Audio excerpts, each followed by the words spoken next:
UFC 323 Dvalishvili versus Jan 2 is this weekend, and in this video we're going to be doing a full card breakdown and prediction, starting with the early prelims going all the way up to the main event. This is the final pay-per-view in UFC history and the final numbered card in the ESPN Plus era. Stick around to hear my full card breakdown and predictions for UFC 323. My name is Wyatt. Welcome to Fight Society.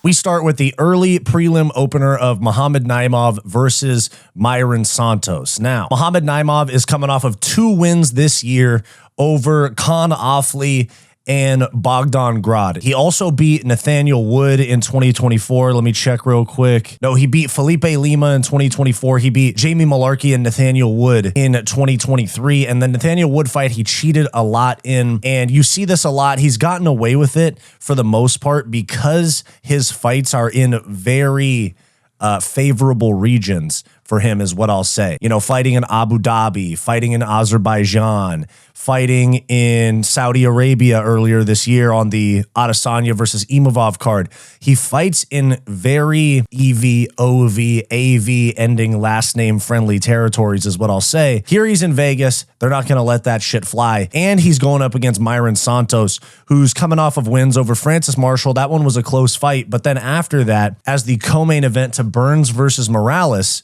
he beat Sadykhov by decision. 13-3 versus 17-1. We have Muhammad Naimov, who does have good timing on his counters and solid grappling, and he's willing to stall out the fight up against the fence. Frankly, it's just so annoying that he is, but he's willing to stall out any fight in a very boring fashion up against the fence. Santos, a little bit more wild, a little bit more dangerous, but also a lot of bit more hittable.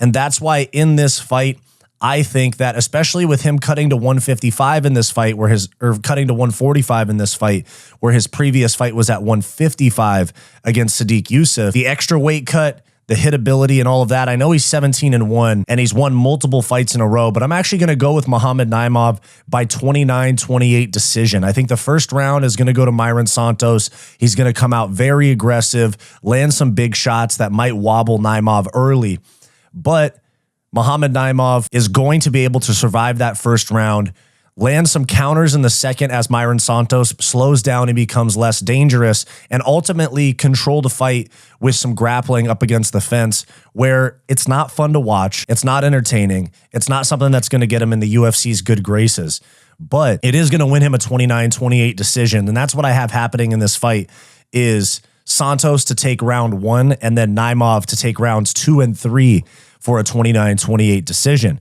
We move on to Mansur abdul-malik, 2-0-1 in the UFC with beating Dusko Todorovic by punches, TKO in the first round, and then beating Nick Klein in round 2. He also beat Cody Brundage in his last fight on the Usman versus Buckley card, but the fight was actually overturned to a no contest because they scored a fight. I guess there was a foul, if I remember correctly. Low blow, if I'm not mistaken. Low blow or eye poke. There was a foul committed, and they scored the fight to that point, but it was overturned to a no contest per the Georgia State Athletic Commission's rules because they scored incomplete rounds. And so that fight with Cody Brundage was actually overturned to a no contest because they scored incomplete rounds.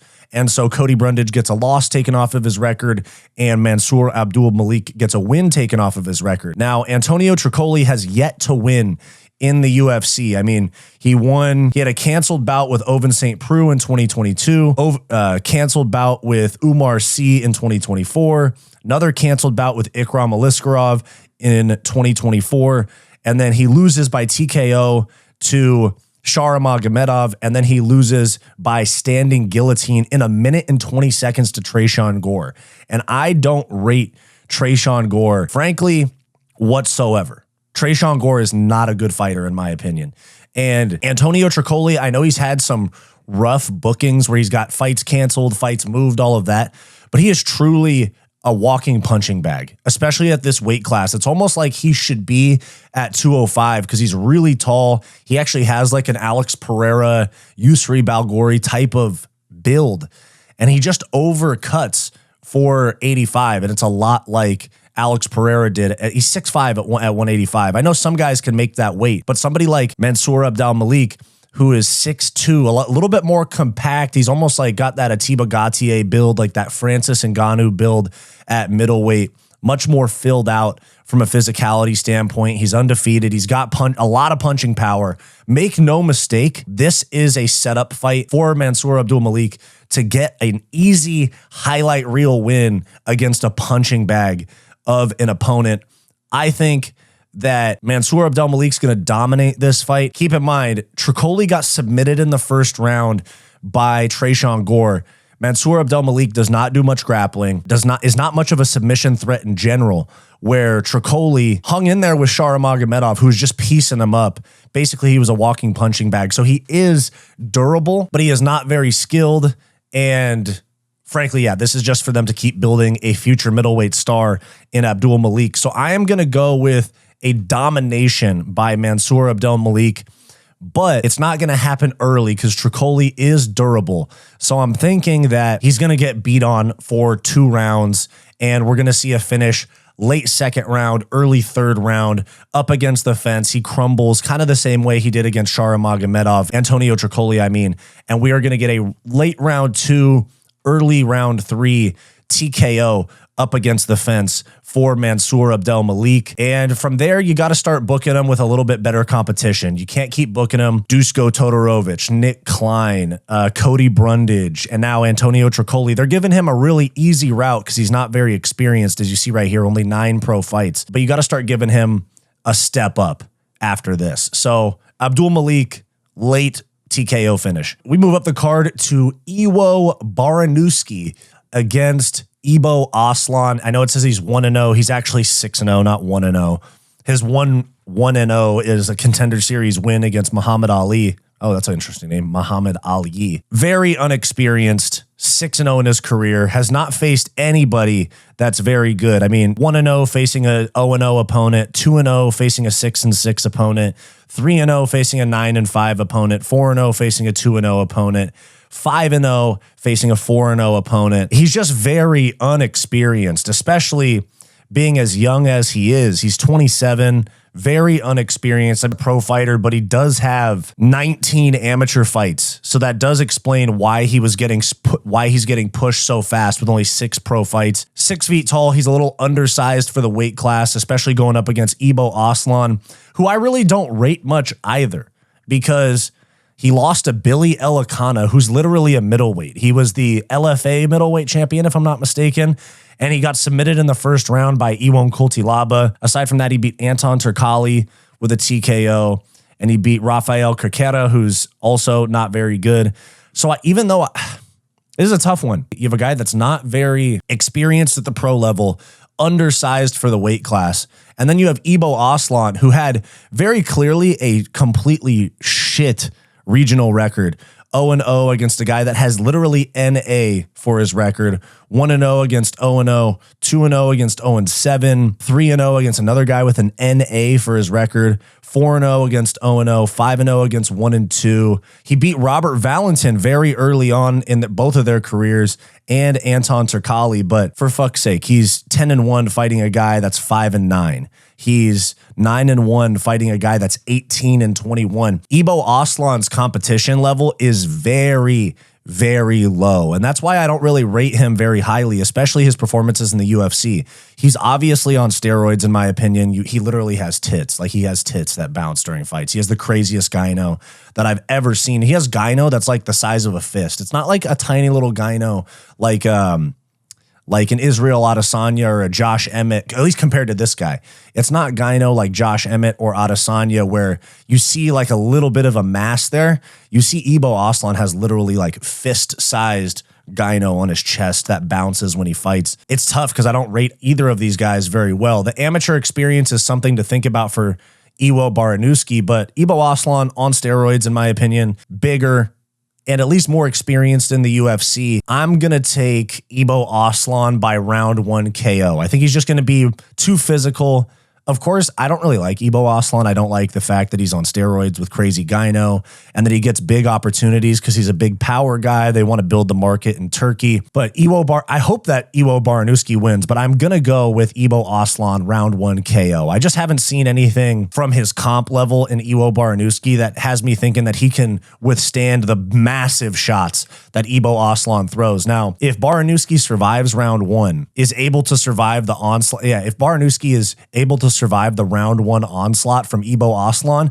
I think he can win a decision. You know, like Chael says, if you go for the finish and don't get it, you're going to lose the decision. So I'm going to go with Ibo Aslan round 1 KO TKO. And there's also no odds listed for those first few fights. But quick break. If you're loving this video and you want more from Fight Society, click that join button down below to become a channel member today, where you'll get access to members only live streams, behind the scenes vlogs, and all the unfiltered stuff that we don't post to the main channel. Back to the video. We move on up the card to Edson Barboza, aging, lost a million times, Edson Barboza versus returning Jalin Turner, who is coming back from retirement. He retired after losing via armbar to Ignacio Bahamondes. They're both coming off losses. But let's be real here. This is a layup for Jalin Turner.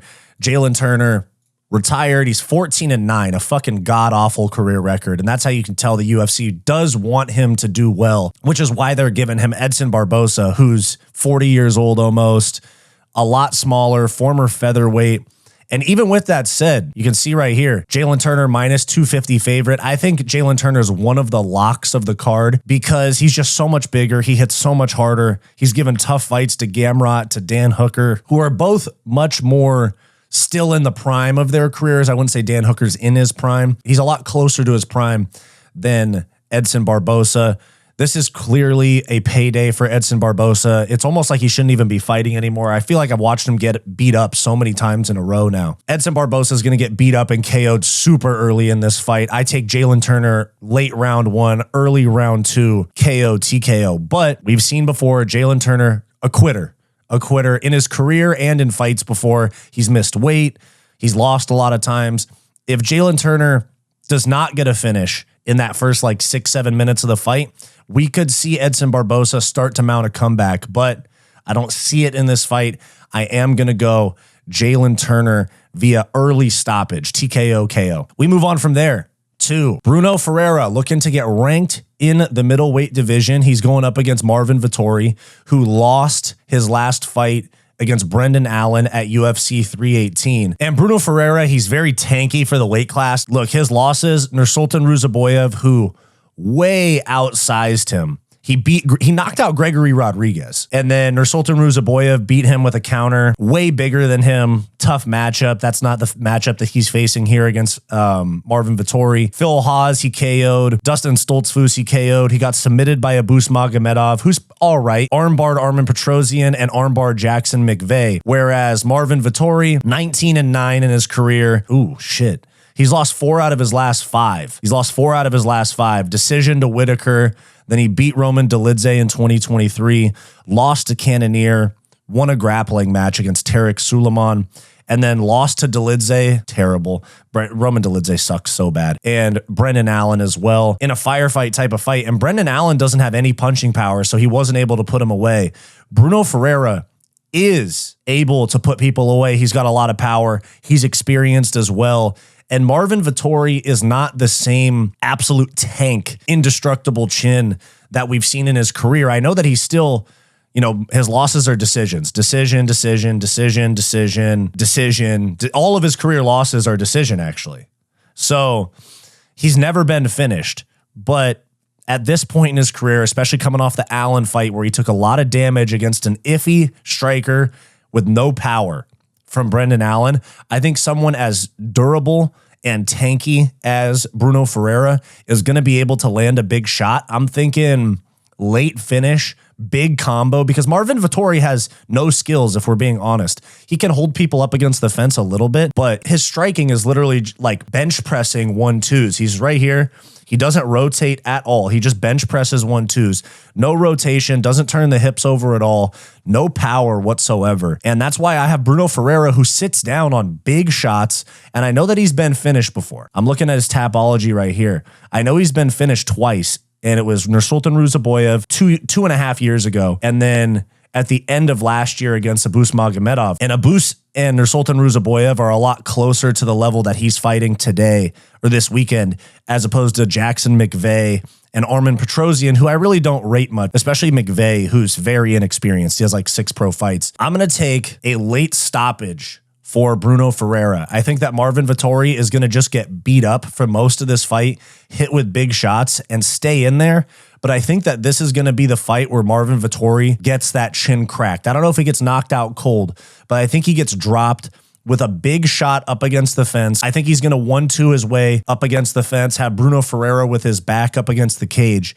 And Bruno Ferreira, not really in panic mode, but back against the wall, needs to throw something back late, is going to land a massive combo, like a jab, uppercut, left hook that drops Vettori, finishes him off with ground and pound TKO. And we're going to get a 15-2 newly ranked Bruno Ferreira. So I got a late finish for Bruno Ferreira in this fight. We move on from the early prelims to the regular prelims. A fucking sick fight between Nazim Sadykhov and Fares Ziam. Now, Nazim Sadykhov has not lost in the UFC. He had 1 draw with Vyacheslav Borshev, but he had a doctor stoppage win over Ismail Bonfim, who's the shittier of the 2 Bonfim brothers. Then he had a fight of the year where he beat Nicholas Mata in Azerbaijan. He finished Terrance McKinney. He finished Evan Elder. He finished Ahmad Hassanada on the Contender Series. And Fares Ziam as well. Like, look, the winner of this matchup is going to get a top 15 guy. And Fares Ziam is 7-2 in the UFC with some good wins. He beat Don Madge. He lost to Don Madge.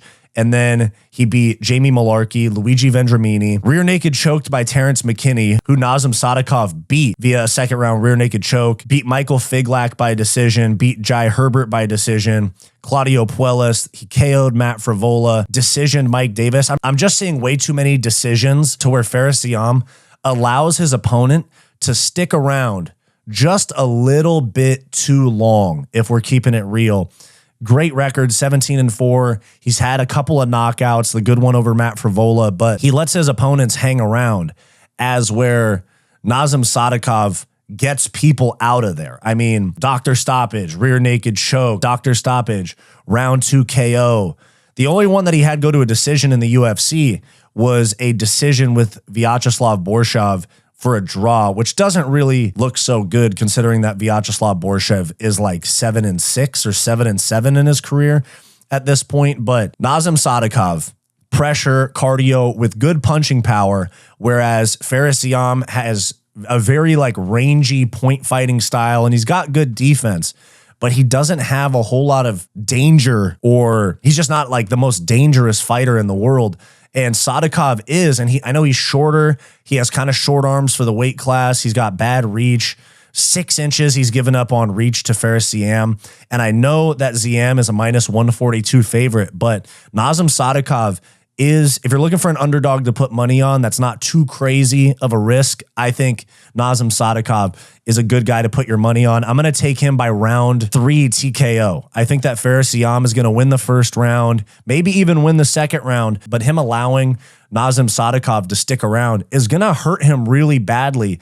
And he's going to get KO'd as he starts to fade in that 3rd round. Sadykhov's going to turn it up and let off some sick shots on a tired and slowing Fares Ziam. So I have Nazim Sadykhov round 3 KO in this fight. We move on to a ranked matchup. And by the way, the winner of Sadykhov and Fares Ziam is going to get a ranked opponent. You have to. You have to give him like a Mauricio Huffy, a Grant Dawson if he wins on this card, something like that. But we move on to Maycee Barber versus Karine Silva. I'll be pretty straightforward about this one. I don't have a whole lot to break down. Karine Silva is the better finisher. Let's be real. She's more dangerous than Maycee Barber. But Maycee Barber is very good and very skilled, and she's good at winning minutes in fights. She's good at ticking away, winning 4 out of the 5 minutes in a round. And I think we're going to get, same thing as some of the other fights on this card, we're going to get an explosive first 2 to 3 minutes from Karine Silva. And then we're going to get a very boring, very on brand for a women's MMA fight, 29-28 decision for Maycee Barber. And she starts looking back towards the top of the division for some sort of matchup like a Manon Fior, somebody like that, because they do need challengers for Shevchenko. Let's be real. I have Maycee Barber in that fight. We move on to Terrance McKinney versus Chris Duncan. One of the better fights on the card. Two up-and-coming prospects, two other guys that are definitely looking to break into the rankings for 155 pounds. And 155 is such a stacked division. 35, 45, 55, and 70 are definitely the best divisions in the UFC from a prospect standpoint, from a future standpoint, from a star power standpoint. Pantoja is looking to kind of ruin that weight class if we're being real. And the other weight classes, Hamzat's ruining 185 by sitting out. We don't know what's going on with 205. There's not a whole lot of challengers there. We might get Pereira versus Olberg, Pereira versus Prohaska rematch, something like that, or trilogy for Pereira versus Prohaska. You have Chris Duncan, 14-2, 5-1 in the UFC, and his only loss is a rear naked choke to Manuel Torres, who fights Grant Dawson the fight after in this card. He beat Balaji Oki by guillotine. Jordan Vucenic just stuffed his head into a guillotine on a double leg. Matuch Rebecki, very tough fight because Rebecki takes a lot of damage, but he hangs around and he was able to win that fight. He beat Yanal Ashmus. He beat Omar Morales. He beat Charlie Campbell via TKO on the Contender Series. And I think Charlie Campbell's pretty good. Whereas you have Terrance McKinney, like killer be killed. He beat Vyacheslav Borshov and Damir Hazdovich by round 1 TKO/submission, depending on which fight you're talking about.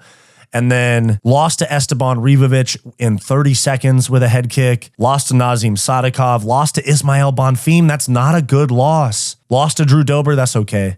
Beat Faris Ziam. Like, it's a weird record for Terrance McKinney. You never really know what you're going to get from Terrance McKinney when it comes to his durability, when it comes to his KO power. And that's why I'm going to go with Chris Duncan. Chris Duncan's been taking a lot of damage, but he is durable and he's well-rounded. And he's coming off of a win over Matush Rebecki and Jordan Vucenic. And I'm kind of sad that Jordan Vucenic got cut from the UFC. And I wish he would have been at 145 because he was at 45 in Cage Warriors, came to the UFC and wanted to fight at 55, which I think was a big mistake. And Jordan Vucenic, I like him a lot, but now, you know, he's back in Cage Warriors. He just won about 2 weeks ago in Cage Warriors, so he's hopefully going to work his way back to the UFC or get a PFL contract where he can fight like an Usman Nurmagomedov eventually or a Paul Hughes, hopefully. Those would be cool fights, but I think we're going to get an absolute barn burner in this fight where these guys are going to beat the shit out of each other. Terrance McKinney's going to make it hairy for Chris Duncan pretty early, but I'm going to go with Chris Duncan via decision, which is not very usual or typical in a Terrance McKinney fight. He's usually finishing or getting finished in the first round. But Chris Duncan's durable with not the craziest amount of finishing potential on KOs, if we're being real, because the last time that he lost or the last time that he won with a KO TKO was on Contender Series. His finishes in the UFC are guillotines. So I think this is going to be a war, fight of the night potential, and we see Chris Duncan get a 29-28 decision where, you know, of course, Terrance McKinney's very electric with the power and the athleticism. He might hurt and drop Chris Duncan early, but Chris Duncan's going to, you know, shoot a panic double, grind out the rest of the first round, and then rounds 2 and 3, he's just going to inch it out on a tiring Terrance McKinney. So I got Chris Duncan via decision in this fight. We move on to Grant Dawson versus Manuel Torres, the featured prelim of the night. Look, Grant Dawson, although he got knocked out by Bobby Green, he does have a very impressive UFC record. He's 11-1-1. He had a draw with Ricky Glenn in 2021. He beat Damir Ismagulov, Mark Madsen, Jared Gordon. He got KO'd by King Green in his first main event. That was a fucking huge L for his resume. But since then, decision over Joe Selecki, TKO'd Rafa Garcia. Rafa Garcia is very good. I rate him highly. Diego Ferreira, or CDF, Carlos Diego Ferreira, beat him at UFC 311 by decision. And Manuel Torres, 4-1 in the UFC. He's good too. I mean, he beat Frank Camacho by right hook, KO'd Nicholas Mata with a first round elbow, rear naked choked Chris Duncan in the first round. He lost to Ignacio Bahamondes, but Ignacio Bahamondes is a 6'3" lightweight. This is not who Grant Dawson is facing. And then he finished Drew Dober. And listen, I like Grant Dawson a lot, but I think I'm going to go with Manuel Torres because Grant Dawson does not have a sense of urgency to finish fights. He does not have a very exciting fight style. Manuel Torres has finished some very tough fighters. He finished Nicholas Mata. He finished Chris Duncan, who fights the fight before, and he TKO'd Drew Dober. Whereas losing to Ignacio Bahamondes, that's tough. Ignacio Bahamondes, nasty striker at 155. He's 6'3". I think Manuel Torres is going to get a sub. I think we're going to get a dominant round one. Double leg leads to a boring dominant round one for Grant Dawson. And then we're going to get a round two submission for Manuel Torres with a gassed out Grant Dawson. Because don't forget, Grant Dawson has missed weight. So 155 is a hard cut for him. You know what? He missed weight twice. He missed weight against Derek Minner. He missed weight against Mark Madsen. Maybe he's got it better under control. It's been a couple years since he missed weight, but this is a tough weight cut for him. That's why he got knocked out by Bobby Green. He's chinny as fuck at this weight class, but he's not big enough to fight at 170. I'm going with Manuel Torres with a round two TKO, a round two submission over Grant Dawson once Grant Dawson gasses out. And then Manuel Torres is ranked. He's probably going to have to get a kind of a tough matchup against like a Mauricio Huffy or somebody like that. But I got Manuel Torres. We move on to the main card. We have number 5 in the light heavyweight division, Jan Blachowicz, former champion, going up against Bogdan Guskov, who is very dangerous, has won a lot recently. 4-1 in the UFC. He got rear naked choked by Volkan Oezdemir. He beat Zach Pauga, don't really rate that. He beat Ryan Spann, hardly rate that. He beat Billy Elikana, fine. Billy Elikana's a middleweight who for some reason is staying at 205 in the UFC. And then he beat Nikita Krylov, who's washed as fuck. Then you have Jan Blachowicz. I know he's coming off that loss to Carlos Olberg. It's Jan Blachowicz, guys. Durable. I don't care if he's 43 years old. Jan Blachowicz is hard to pick against. Even if he's older, slowing down a little bit, he still is powerful. He's still technically strong. He's got good grappling, defense. And Bogdan Guskov, if we're being real, round one finish, round two finish, round two finish, round one finish, round one finish, round one finish, round one finish, round one finish, round one finish, round one finish. So many round one finishes. Jan Blachowicz is not the guy that gets knocked out in the first round. I know he's getting older, but that is just not what happens with Jan Blachowicz if we're being real. And so I think this is going to be a classic fight, like a classic example of the up-and-coming prospect in Bogdan Guskov has a very explosive early scare for Blachowicz where he almost gets Blachowicz out of there in the first round. But then Blachowicz goes, cool, we're here now. I've gone 5 rounds a million times. Low kick, low kick, low kick. Push him up against the fence with a double leg, land some 1-2s. Jan Blachowicz is going to win this fight. Hear me out. Bogdan Guskov has gotten knocked out one time in his life. He got knocked out one time in his life in 2020 where he lost to Vyacheslav Vasilevsky, who fights for random regional promotions in Europe and does not have a good record as of late. Lost by TKO, won by decision, lost by TKO. Was on a 2-fight losing streak before he beat Bogdan Guskov. So I think we have a little bit of an inflated record here for Bogdan Guskov at 18-3. I'm going to go with Jan Blachowicz round 2 TKO. I think he's going to start chopping away at those calf kicks. Bogdan Guskov does not move very well. He's going to get tired after being explosive early. Blachowicz is going to drop him with calf kicks. I think we're going to get a leg kick TKO from Jan Blachowicz in round 2, maybe early round 3. But I'm going with Blachowicz in this fight. We move on to Henry Cejudo versus Payton Talbott. Payton Talbott coming off of a win over Felipe Lima. Before that, he got dominated at UFC 311 by Raoni Barcelos. Henry Cejudo coming off of a loss via like that weird decision at UFC Seattle against Song Yadong, where Song Yadong poked him in the eye, but the fight had gone far enough for it to get called a technical decision. There's so many things that lean in Payton Talbott's favor in this fight, if we're being real. He's bigger. He's 10-1. Even you look at the odds right here. -285 favorite for Payton Talbott. So they are very confident in Payton Talbott. And let's be real, he's Frank Ocean's boyfriend. They want him to be the next guy. You know, he's different. He's got the weird tattoos. He doesn't fit into the typical like fighter personality. and they want him to beat Cejudo because they are in desperate need of title challengers for Merab. They want him to beat Cejudo and then get a top 5 win against somebody and then fight Merab because they need somebody for Merab. And Henry Cejudo, he's smaller. He's coming off losses. He actually hasn't won since 2020. It's actually crazy. I saw a post today. Khabib, who's been retired for 5 years, has a more recent win than Henry Cejudo, which is fucking crazy. 5'10 versus 5'4. Everything points to Payton Talbott winning this fight. 6-inch reach or 6-inch height advantage, 7.5-inch reach advantage, 3-inch leg reach advantage. But we cannot forget, Henry Cejudo is better than Raoni Barcelos, grappling-wise, striking-wise, all of that. And although Henry Cejudo was losing to Song Yadong, he hung in there with a dangerous and explosive Song Yadong. Payton Talbott, when the going gets tough, he fades. He gave up in that Raoni Barcelos fight. He had a weak showing against Felipe Lima, even though he won that fight. If you want an underdog to make some money on this card, it is Henry Cejudo at plus 230. I'm telling you guys, Henry Cejudo, 29-28, maybe even a 30-27 decision because Payton Talbott is not as good as he seems.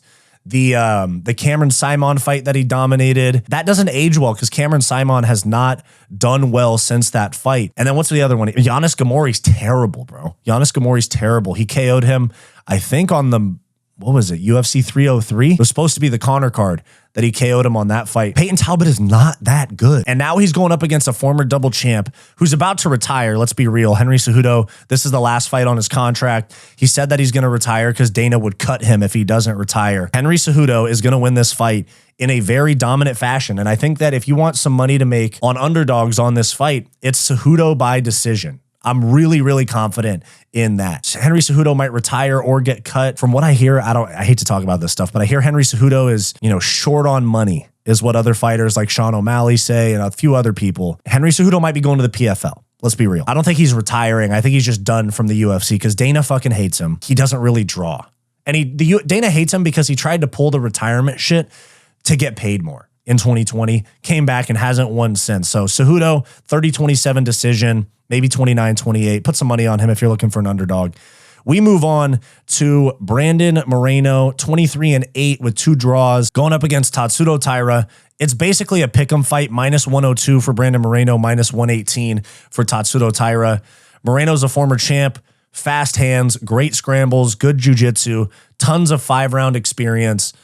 But Tatsudo Taira, the only loss he has is in a very tough fight to Brandon Royval, and he didn't quit in that fight. You'd think a young, undefeated prospect getting his first war that's not going his way, that he would fold, and he rode that shit out. I know he lost to Brandon Royval. Brandon Royval is a very tough guy. Had a fight of the year with Josh Van that got Josh Van this title shot. Taira has never faced somebody of this level because I do think Moreno is a level above Royval.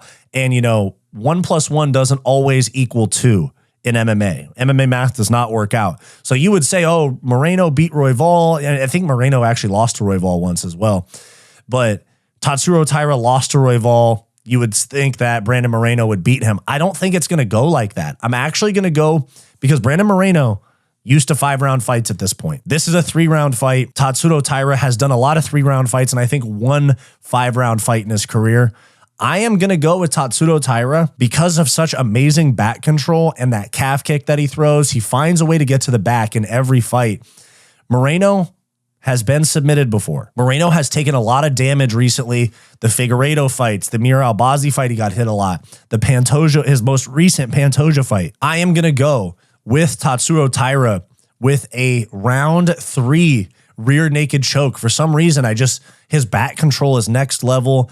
Moreno, he took time off the sport. He doesn't seem as committed as he once was.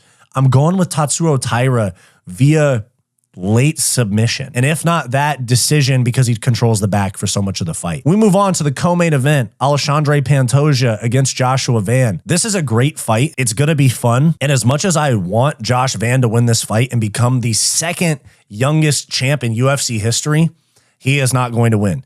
You have Pantoja, defending champ multiple times over. He's got high fight IQ, insane scrambles, nasty back takes, the same as Tatsudo Taira. They're trying to get Taira to a title shot, but let's be real.